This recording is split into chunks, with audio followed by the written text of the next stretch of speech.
ඉරානය විසින් කටාර් රාජ්‍ය තුළ පිහිටි ඇමරිකානු අල් උදෙයිද් ගුවන් හමුදා කඳවුරට එල්ල කළ ප්‍රහාරයත් සමග මැද පෙරදිග කලාපයේ ව්‍යසනකාරී තත්ත්වයකට ලංකා වී ඇති බවට අල් ජසීරා මාධ්‍ය ආයතනයේ ජ්‍යෙෂ්ඨ දේශපාලන විශ්ලේෂක මාවන් බිෂාරා අනතුරු අඟවා තිබෙනවා. පැරිසියේ සිට අල් ජසීරා නාලිකාවට සම්බන්ධ වූ බිෂාරා මහතා වර්තමාන ගැටුම් ගැන විමර්ශනය කරමින් කලාපීය ස්ථාවරත්වයට එල්ල වී ඇති තර්ජන සහ ඉතිහාසයෙන් ඉගෙනගත යුතු පාඩම් ගැන අවධාරණය කළා. බිෂාරා මහතාගේ විශ්ලේෂණය ආරම්භ වූයේ මෑතකදී සිදු ඉරාන ප්‍රහාරය පිළිබඳවයි. අල් උදෙයිද් ගුවන් හමුදා කඳවුර දෝහා නගරයේ සිට කිලෝමීටර් 50-60ක් පමණ දුරින් පිහිටා ඇතත් කටාර් වැනි කුඩා රටක් තුළ මෙවැනි ප්‍රහාරයක් රටේ සෑම පුද්ගලයෙකුම දැනගන්නට ඇති බව ඔහු පෙන්වා දුන්නා.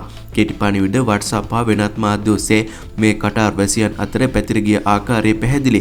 මේ පුදුමයට කරුණක්. අදාළ ප්‍රදේශයේ ඇමරිකානු රජයට බදු දී ඇති භූමියක් වුවද කටාර් රජය මේ තම සෝරීත්වයට එරෙහි උල්ලංඝනයක් ලෙස සැලකීම වැදගත් බව පැවසුවේ. කෙසේ වෙතත් ඔහු සඳහන් කළේ ඉරානය විසින් කටාර් රාජ්‍යයට කලින් දැනුම් දීමක් කර ඇති බවත් ප්‍රහාරයේ හමුදා කඳවුර ආසන්නයෙන් ඔබට ගොස් නොමැති බවයි.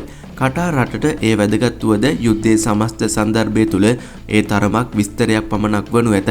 ඉරානයෙන් නැවත නැවතත් සමාව ඉල්ලා සිටින්නේ මෙය කටාර් රටට එරෙහිව සිදු කළ දෙයක් නොවන බවයි. ගල්ෆ් රටවල් තමන්ගේ ස්ථාවරත්වය ගැන ආඩම්බර වන අතර මේ ප්‍රහාරය එම ස්ථාවරත්වයට දැඩි සැලවීමක් ලබා දී ඇති බව විශ්ලේෂකයන් ප්‍රකාශ කළා.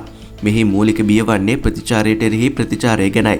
2024 අප්‍රේල් මාසයේ සිට දැනටමත් ප්‍රතිචාර හුවමාරු වී තිබෙනවා. මේ දැන් වේගවත් වී පලිගැනීම් හා ප්‍රතිපලිගැනීම් දක්වා දිග හැරිය හැකි බවයි ඔහු ප්‍රකාශ කරන්නේ. වර්තමාන තත්ත්වය පිළිබඳව ධවල මන්දිරය තුල සාකච්ඡා කරමින් තිබෙන බවත් ඒ වඩාත් රටවල් ගණනාවක් අරගලයට ඇද දැමීමට හැකි බවත් ඔහු පෙන්වා දුන්නා.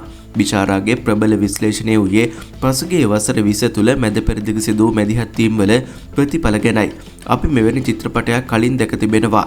ඉරාකය, ලිබියාව, සිරියාව, යේමනය යන රටවල් 4 ගැන බලන්න. අපි කතා කරන්නේ ලක්ෂ ගණනක මරණ ගැන නෙවෙයි, මිලියන ගණනක හානි ගැනයි. ඔහු පෙන්වා දුන්නේ රෙජිම වෙනස් කිරීමේ උත්සාහයන් අසාර්ථක රාජ්‍යයන් හා සිවිල් යුද්ධ කරා ගෙන ගිය බවයි. ඉරාකයේ හා සිරියාවෙන් ISIS ඇතිවනු ඇතැයි කවුද කලින් පුරෝගතනය කළේ? කවුද ඉරාකයේ සාම්ප්‍රදායික යුද්ධයක් ඇතිවනු ඇතැයි කිව්වේ? සමහරුන් ඒ කළා. අපි 2002 හා 2003 දී නිව්යෝර්ක් ටයිම්ස් පුවත්පතේ මේ ගැන අනතුරු ඇඟෙව්වා. බිෂා ඇමරිකානු නායකත්වය ගැන දැඩි විවේචනයක් ඉදිරිපත් කළා. ඇමරිකානු ප්‍රභූන් හා පිළිගත් ආයතන ඉතාම මහාන් තත්ත්ව හා ඉතිහාසයේ නොතකන ආකාරයෙන් හැසිරෙනවා. ඔවුන් ඉතිහාසයේ පාඩම් වලින් ඉගෙන ගන්නේ නැති බව පෙනෙනවා. ඔහු විශේෂයෙන් ඩොනල්ඩ් ට්‍රම්ප් ගැන සඳහන් කරමින් මම පෞද්ගලිකවම සැක කරනවා ට්‍රම්ප් ජනාධිපතිවරයා ඉතිහාසය කියවනවාද කියලා. මම දැඩි ලෙස සැක කරනවා ඔහු ඉතිහාසය පිළිබඳ කිසිදු පොතක් කියවන්නේ නැති බවට.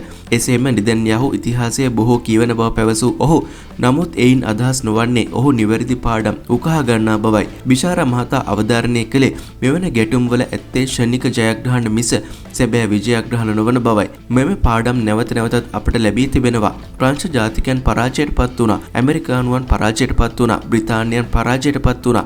ඉතාලි ජාතිකයන් පරාජයට පත් වුණා. සහ මම සිතන්නේ ඊශ්‍රායලයෙන් අවසානයේ පරාජයට පත් වුණු ඇති බවයි. මෙම යුද්ධවල ජයග්‍රහණ නොමැත. මේවා කවීන්ගේ වචන පමණක් යයි ඔහු ප්‍රකාශ කර තිබෙනවා.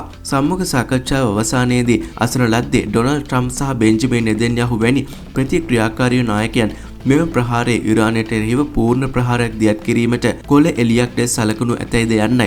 ඒ සැබෑ හැකියාවන් විශේෂයෙන් යුද්ධය දැන් උස්සන්න වෙමින් තිබෙන අතර ඉරානය ඔවුන්ගේ කැපවීමට සූදානම් බව පෙන්වා ඇති විට ඉරාක ඉරාන යුද්ධයේ අවුරුදු 8ක් තිස්සේ සිදු වූ ආකාරය මතක් කරන්න යයි ඔහු පැවසුවා. ඔවුන්ට කළ හැකි හොඳම ප්‍රතිචාරය නොදැක්වීම හා නිහඬව සිටීමයි. නමුත් ඒ ඔවුන්ගේ රටාව නෙවෙයි.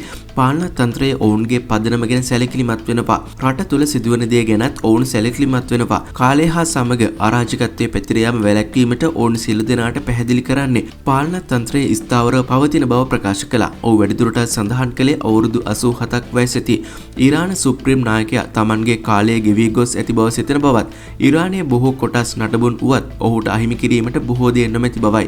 ඔහු ට්‍රම්ප් හෝ නෙතන්යාහු සතුට කිරීමට පසු බැසීමට සූදානම් නැහැ. පැහැදිලිවම ඉරානයෙන් දිගු කාලින සටනකට සූදානම්. පැහැදිලිවම නෙතන්යාහු ට්‍රම්ප් වැඩියෙන් දැනෙන්නේ ඔවුන් මේ දිගටම කරගෙන යා යුතු බවයි. නැතහොත් ඔවුන් මෝඩයන් ලෙස පෙනී යනු ඇති. මේ වයසක තුන්දෙනා නිසා මැද පෙරදිග අවුල් ජාලයක් වෙන්නයි යන්නේ යයි ඔහු ප්‍රකාශ කර තිබෙනවා. රුසියානුවන්, චීනය, මම නොදන්නා යුරෝපීයන් කිසියම් කෙනෙකු මේ ගැටලුවට තදින් පය තැබුවේ නැත්නම් තත්ත්වය නරක වේවි යයි ඒ මහතා අවසන් වශයෙන් අනතුරු ඇඟෙව්වා. ඔහුගේ විශ්ලේෂණයෙන් පෙන්눔 කරන්නේ මැද පෙරදිග ගැටුම් අනාගතයේදී වඩාත් උස්සන්න වීමේ අවදානමක් පවතින බවත් ඉතිහාසයේ පාඩම් නොසලකා හැරීම මෙම අවදානම තවදුරටත් වැඩි කරන බවයි.